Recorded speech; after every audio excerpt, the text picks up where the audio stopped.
Welcome to the Monarch Group podcast. Today, I'm very lucky to be at Home of the Innocents. I've got Lydia joining me. She's going to tell us all about Home of the Innocents, background, what's going on here, how you can help, and just everything Home of the Innocents. Hey, Lydia. Hey, how are you? I am fantastic, thank you. I'm a little disgruntled with the weather that we have going on right now, but other than that, I am doing great. How about yourself? Oh, I feel the same way. The beautiful late February, early March weather of Louisville, Kentucky is never fun, but it will give way to gorgeous days coming up, I'm sure. So we are here at Home of the Innocents, a beautiful building. I mean, people didn't realize how big it is here as well. It's 22 acres. 22, and in the middle of Louisville as well. Like, you think it'd be off to the sides, but Right. like in the smack bang middle towards Louisville, it's Yeah, it is. And we've got this huge campus with a lot of green space right here at the edge of downtown. So I think a lot of people don't realize just this little gem that's sitting in the middle of the city. Yeah, and people drive past it all the time. I mean, Yeah. especially with like Lou City now, I'm sure a ton of people drive past, don't even realize it's here because it's not hidden away, but it's like off to the side. We hear that a lot. We'll give tours to people and they'll come on campus and they'll be like, I didn't know this was back here. I drive by this every day. Yeah. There's a lot going on here. There is. We have 19 buildings, 22 acres, 6.5 acre backyard. That's amazing. Yeah. So for a lot of people that don't even know it's here, Mhm. I know, unfortunately, there's a lot of people who don't know that Home of the Innocents exists. Right. Quick rundown. Who are Home of the Innocents? What do you do? What is this facility? Sure. So Home of the Innocents started in 1880. We started as an orphanage for kids. I used to know the actual original mission, but today I can't call that up. But we became a home for children who were abandoned by their parents. Of course, issues in 1880 were somewhat different than they are today. Throughout the 20th century, we merged with lots of orphanages and became a really integral part of the child welfare system in Louisville, or in Kentucky, in the state. We still are. We run a large residential treatment and emergency shelter program for kids caught up in the child welfare system. We also have what we call multi-systemic therapy, which is a preventative program to help children and families learn how to function better and stay together so they're not disrupted from the home. We do a few other things like safe custody exchanges for couples who are dealing with domestic violence, parenting classes, that kind of thing. But another program we have that's a little different is we also are the state's only pediatric skilled nursing facility. So we run something called CoSare for Kids Complex Care Center, and it's a 24-hour skilled nursing program for kids who have medical complexity. They go to school. They have lots of activities. They do occupational, physical, and speech therapy. And then we do all of their medical care as well. We have 76 beds, and of course, we're in the middle of expanding that as well. So we've been in the community for a very long time doing a lot of really important things. Yeah, that's a big list of things to is, cover. it I mean, is. it makes sense why you now have so much acreage, as many buildings you have. 22 acres. Yeah, I don't think one building would quite cut that. No. So I know you said the original mission had changed, and I'm sure it's developed Yes. because, times change and things change. What is the mission now of Home of the Innocents? What would you say it is? Well, our purpose statement is to enrich the lives of children and families with hope, health, and happiness. So we rather focus on the amazing impact that we can create and work with children and families to create rather than what brings them to us. We are really focused on helping children and their families heal from trauma. Trauma is all around us. Everybody experiences trauma. A lot of the children and families that we work with experience particularly difficult trauma, especially when you think of the child welfare system being taken from your home, potentially because your family hasn't been able to provide for you the way one would hope a family would, or the trauma of being a parent with a child who has a medical complexity. It's really important to us to be able to work with those children and their families, to work with the entire unit instead of taking a child out of something, fixing the child, and putting them back. Really trying to get the entire ecology of that child functioning well. Yeah, that's a super important mission, and I don't think many people really think of unless you're involved, unless you have a family member who goes through that. It's not something that everyone would think on a day-to-day basis. Is that why the home started at the beginning? Was it a different sort of mission, or what were they facing there that they felt we need this home? Well, our mission statement used to be the open arms to children in crisis in the region. So if you think about that, that really focuses on the kids being in crisis, right? And us saving the kids. And there's already a kind of a divide there. It's a very almost parental type of way of putting the mission. And I think when we first started, we were started by the Episcopal Church, the Reverend J.T. Helm. He and his wife decided to open their home up to children who were being abandoned by their families. And when we look through the records of the home from the beginning, you can see things like Dad might have been in Eastern Kentucky working in a coal mine. Mom might be in jail because she couldn't pay her rent, and the child had nowhere to go.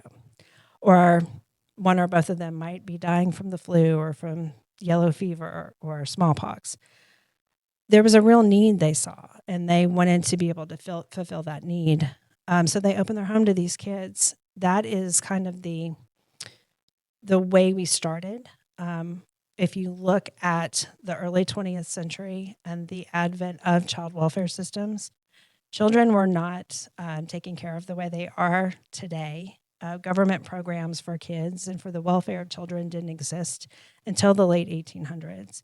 So the home is really on the vanguard of being an organization that was available to care for children who did not have family to care for them.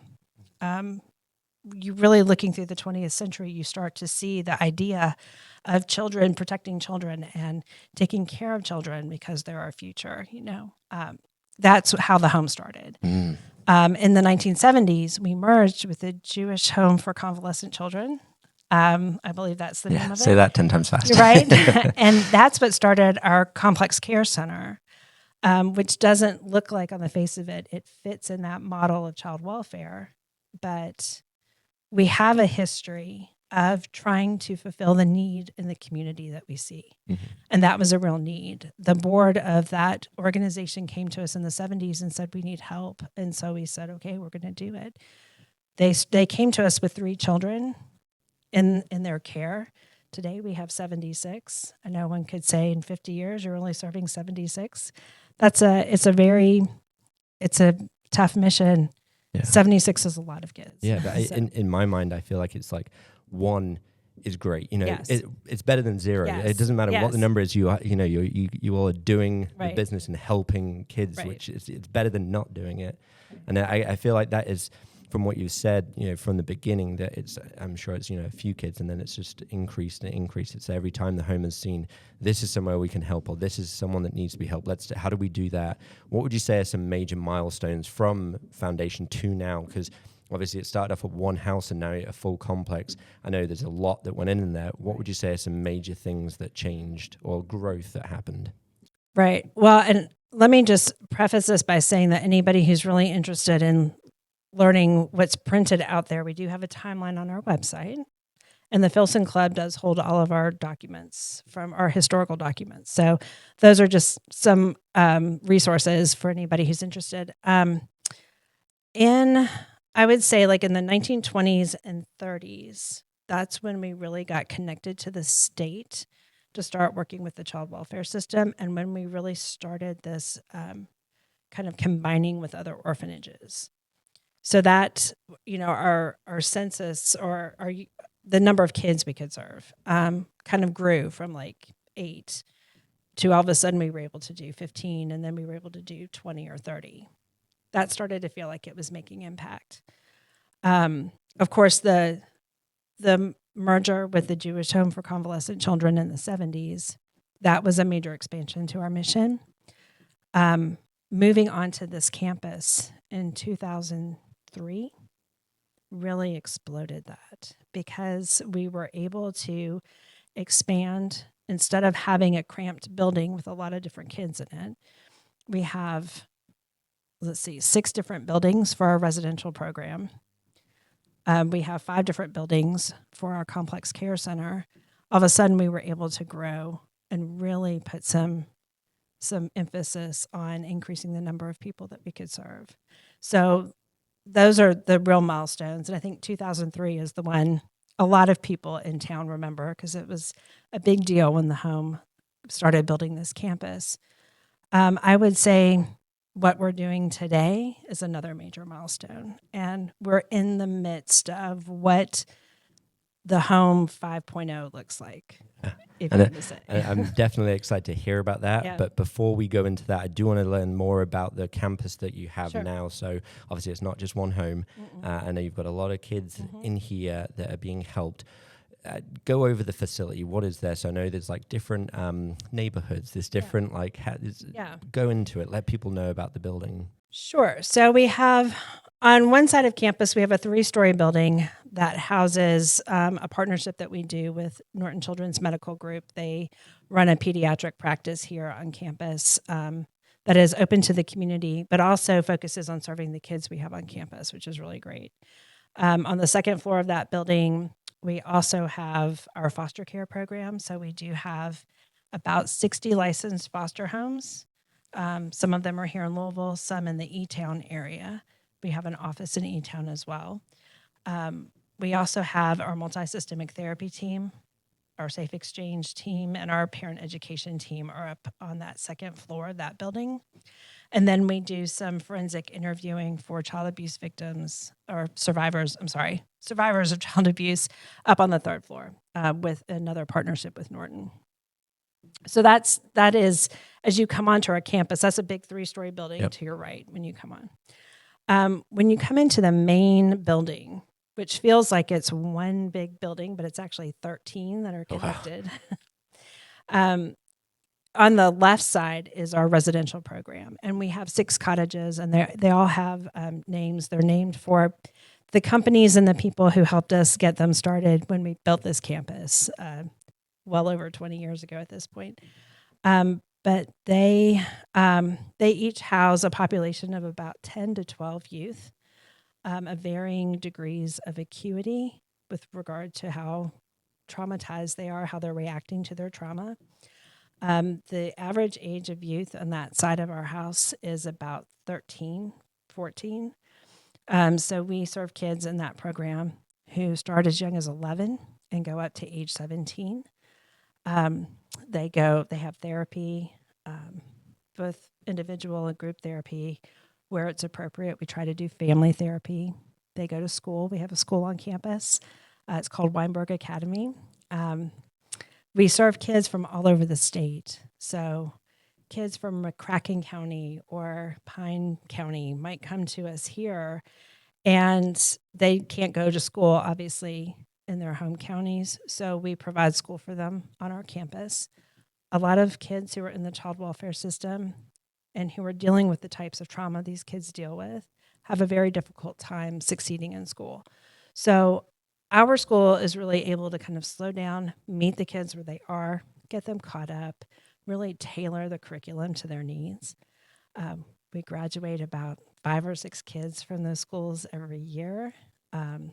They have the same high school diploma any child would have. That's really an amazing program. We do a lot with life skills, trying to get them to do college visits and really think about their future. But, as a congregate care setting, it's hard to have really great outcomes for kids in congregate care. But that is one part of our house. So that makes up about 6 of our buildings. On the other side to the right is where we have our complex care center. And we have, instead of cottages, we have neighborhoods. And the reason we have neighborhoods is those kids are grouped by their medical diagnoses. So the kids in our complex care center have an average of 26 diagnoses per child. They are grouped by their abilities. So we may have one neighborhood that focuses on kids with high respiratory need. So they are grouped there because they all have high respiratory need. And we can ensure that they've got more respiratory therapists on that unit, and the different types of therapies they do are more appropriate for them. We may have another neighborhood that has kids who are more mobile, and they may be able to walk, and move around. And so grouping them ensures that we've got the occupational and physical therapy that they need, and that the activities they are getting are appropriate for the level of mobility they have. We may have another neighborhood where none of those things are what's going on, but there's another type of diagnosis that might bring all of those kids together. So what it helps us do is really tailor the care and the care team for those kids on those neighborhoods. When I first started working here, people used to ask me, "Isn't that depressing?" That is really one of the most joyful places on this campus, is our complex care center. Yeah, I've seen pictures, and it seems Yeah. like every time it's hard to find someone not smiling or not enjoying themselves or having a good time and just It's truly. looking happy. We have an incredible resident enrichment team who does some of the most incredible and inventive activities with these kids. They engage them in life. They give them ways of exploring their world that I think a parent would love to be able to do, but it's just hard when you have to be the nurse, the CNA, the physical therapist, the respiratory therapist, all on your own while also trying to manage life. And so that gut-wrenching decision that parents have to make to put their children here, we try to make sure it's the best decision possible for them by ensuring that these kids get to be kids. Yeah, especially with the ones who have multiple things going on at once. The average family isn't equipped for that. Correct. So it's almost, I mean, it's pretty much is impossible, and that's why this place exists, is because it is impossible for the average family to give their child the care that they need, which is why it is such a great place here. Right.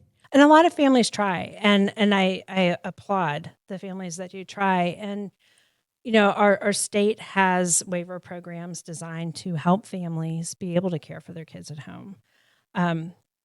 We know from looking at those waiver programs that there are over 12,000 children who could live in our facility if their families chose to bring them to us. On that side of the house, you don't lose custody of your kids. So the families become a very important part of the care plan and a very important part of the treatment team. When I first started working here, I met one of the mothers. She had just moved her daughter in. Her daughter at the time was about 14. When we met, she was describing to me what a horrible decision it was to bring her daughter here. She was a single mom. She had been bringing her daughter here for respite care for a while. But she said every time she did, she would feel guilty. She said that the last time she brought her daughter here for respite care, her daughter had a teacher who had said, "If you're okay with it, I'll go visit her. And that way I can let you know how she's doing." Mom thought that was great. So she started getting videos and pictures of her daughter. And she said she looked at them, and at first she was horrified. She was like, "Oh my God, what is that what is my daughter's face doing? What is wrong?" And she realized when she was watching the videos, she was smiling and laughing. Her daughter was 13. She hadn't seen her smile and laugh like that before. And she realized in those moments that her daughter was having fun. She was watching her daughter in these videos interacting with other kids. She gets home. She brings her daughter home.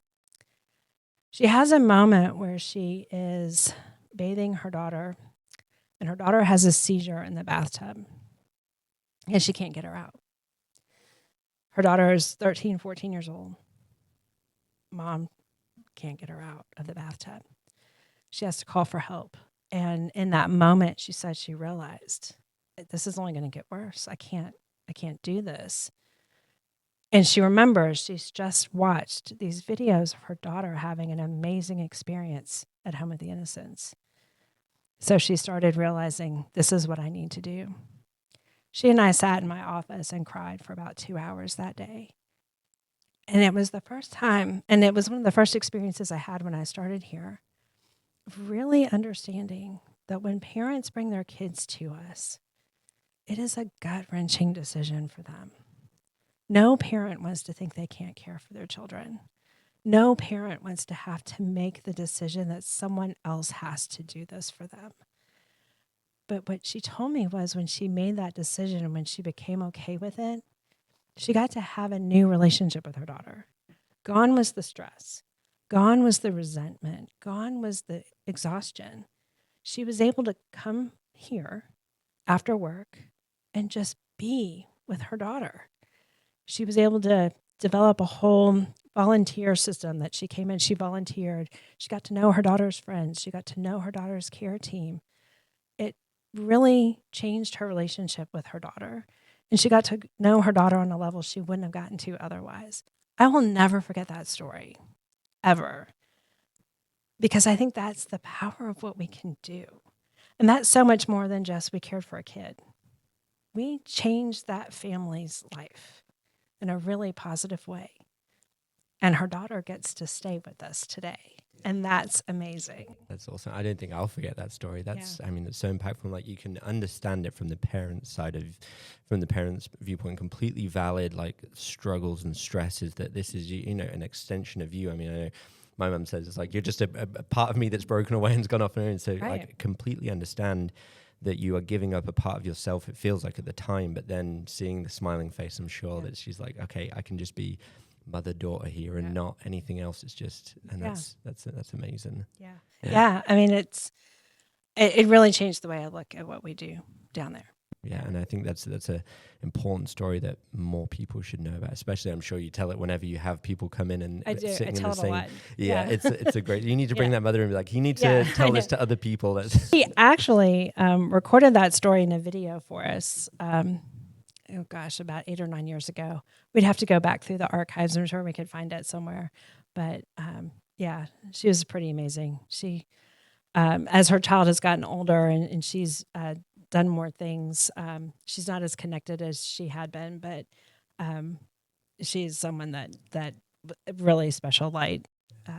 That's it. Yeah, it's an amazing story to share. Yeah. And one thing I wanted to touch on before we move on from the building is that, you know, you hear of a facility like this, you see some things in movies, and I'm sure some people without seeing it could picture, you know, a dark, lonely room in a corner, and like, none of the facility is like that. No. Like, I've done the tour, and it is bright, it is vibrant, and it is very beautiful. Like, please talk about how it is there, because I think that's important to make it feel like it's not a place that they're going, it's a home, it's their home. Yeah, and we try to think of that. Now, you know, I don't want to say it's like a home necessarily. I mean, it's institutional, but our board, when we built this campus, tried really hard to make it feel special. So if you're going to be here,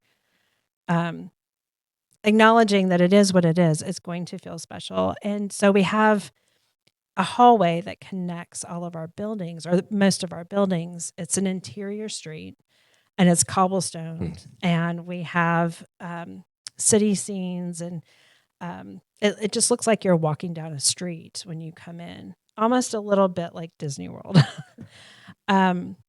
with minus the character. Well, no, we have a lot of characters, but minus the rides. But in the complex care center, where it's more medical, obviously, the floors are smoother.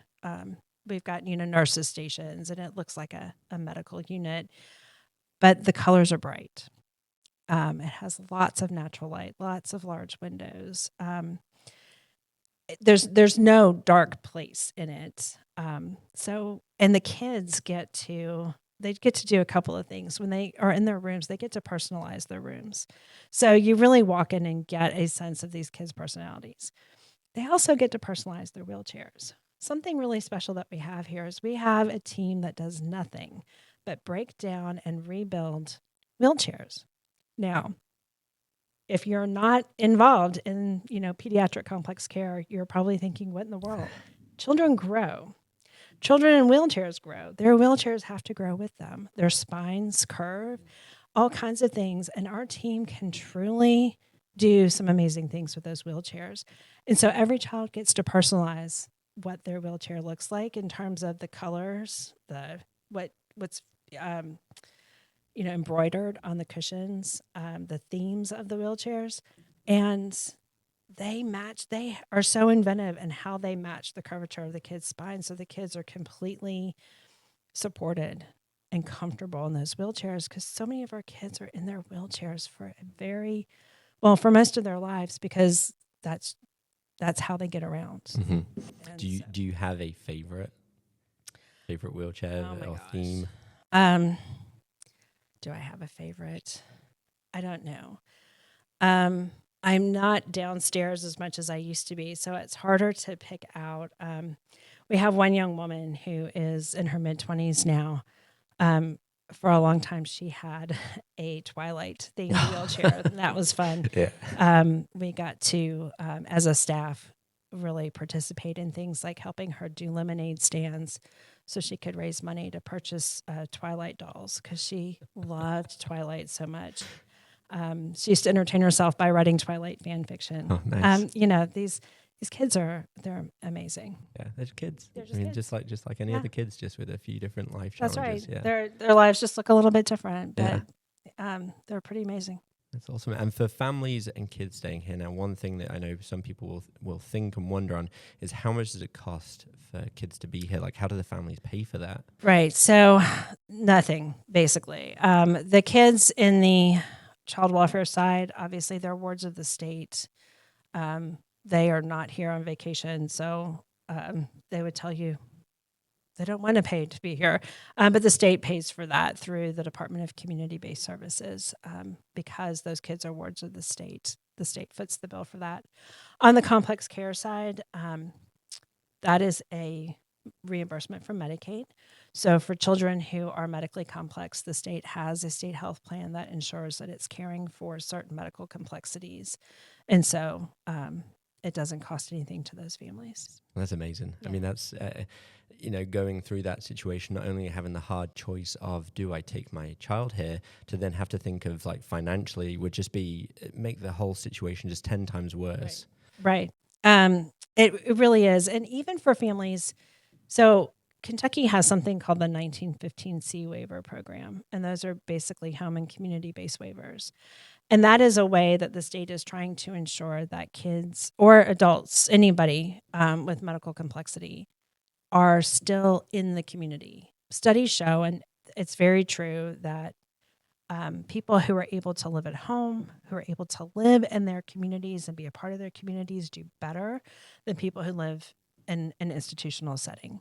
And those waivers are a way of ensuring that people get to stay in their communities. And we are very supportive of the waiver program.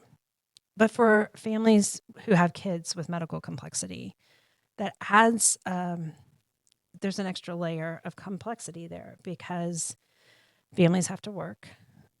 It's say what you want about the world today. It's expensive in the best of circumstances, and so those waivers don't cover the cost of what it costs to have a home health nurse come in. If you need that home health nurse 8, 9, 10 hours a day, are you caring for the child the other 14? What does that look like, right? Those waivers don't fully cover the cost of having physical therapy come out. Your child might benefit from physical or occupational therapy every day, but that waiver may only pay for it twice a week, once a week. There may be limits on that, right? So even though the state tries to help families do that at home, it's expensive. And when you look at the kinds of issues that even hospital systems and nursing homes have around employing nurses and healthcare staff. I mean, it's hard. There's a shortage out there.